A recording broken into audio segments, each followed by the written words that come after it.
There exist two kinds of censorship: prior censorship and post-censorship. Due to its nature, social media is not vulnerable to prior censorship. Therefore, it is vulnerable to post-censorship. Where prior censorship is meant to avoid and prevent any controversial content from being published, post-censorship is different in that it tries to hold accountable the creator or the author of the content, which makes social media creators and authors extremely vulnerable to post-censorship and extremely vulnerable to being held accountable for their content. Sounds simple enough, basically. Don't break the law, you won't get arrested due to post-censorship. The issue though is that Lebanese law is extremely broad. Overall, it requires that you not hinder or damage national security or promote strife or attempt to destabilize the country. This definition is so broad that almost anything is applicable. Anything you post can and usually is considered to break one of those rules. Take for example, talking about an officer in the army. He is an individual and technically anything you talk about him will just be related to him as an individual. The issue is that according to Lebanese law, criticizing the Lebanese officer can be considered as criticizing the army as a whole, since he is a representative of the army, and criticizing the army as a whole is against the law, since you would destabilize the country and you could hinder its national security. 4 Lebanese men were arrested in 2010 for 3 counts of defamation, slander, and libel. They created a Facebook page titled "We Don't Want a Hypocrite as President." This was considered as slander towards the president of Lebanon at the time, which was Suleiman, which is against the Lebanese law.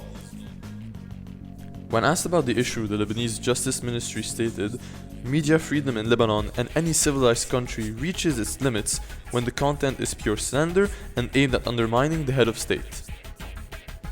See, the issue with this statement is that almost anything could be considered as being pure slander towards someone. You will offend someone on social media, especially in Lebanon.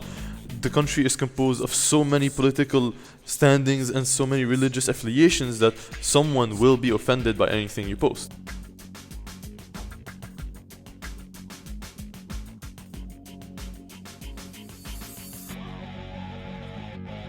Which makes posting social media content in Lebanon all the more dangerous, because anything you will post has a very high chance of being reported to the government by any other group that you oppose or is opposing you or opposing your point of view, which means that your content will be scrutinized, and it is very possible, due to the very broad definition of the Lebanese laws, that you will have to be held accountable for something you have written even though you did not expect it.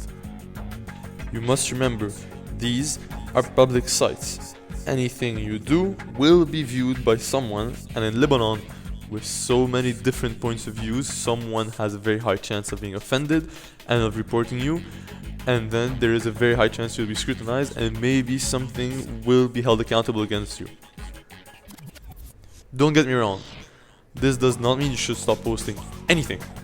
At the contrary, you should keep on posting just for the sake of discussion. You need discussion in this country just for the sake of actually showing all these different points of views and not being silenced. Which brings me to 3 possible tools that I believe could help in this situation. The first one, know the law. The more you know the law, the better you have a chance of defending yourself and not be taken by surprise. The more you know the law, the better you can defend yourself. Remember that. Ignorance is not an excuse. The more you know, the better. A second possible tool, use anonymity. There are multiple sites out there, such as Reddit for example, that allow you to keep posting content on a very public platform while being completely anonymous and making it extremely hard to trace it back to you. You can post near anything you want while being totally anonymous. Use and abuse of this. Use private and secure chat programs. CryptoCat is a very good example. You can talk to someone or a group while keeping it extremely private. No one can peek at your conversation unless, of course, someone in the group rats you out. But hopefully you're talking to people you trust. You can also use Tor, short for the Onion router. It is a completely free software that enables online anonymity. Use and abuse of this, it makes it extremely hard to trace back content back to you.